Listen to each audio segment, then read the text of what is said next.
adik saya dia masak kunyit. Soto Kunyit. kunyit. Dia masak soto kunyit.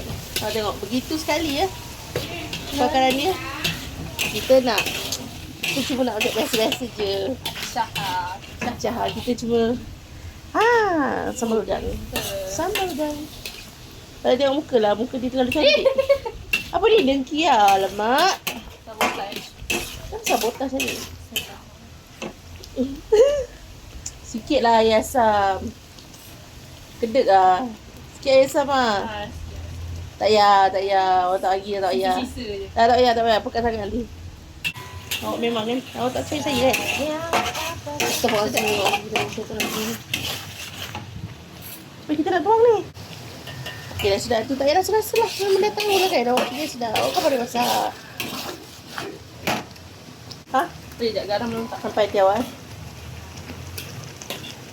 Jangan letak. Wah, dia punya sekali. Salah lah. Kurang. Dia masuk lagi. Tinggal yang kasar. Tak apa ke? Boleh. Malaysia semua boleh. Tapi awak Vietnam kan. Lupa pula. Tak boleh besar. Bukti je. Tak boleh besar. Tak boleh besar. Elok apa dan? Kita pun dan.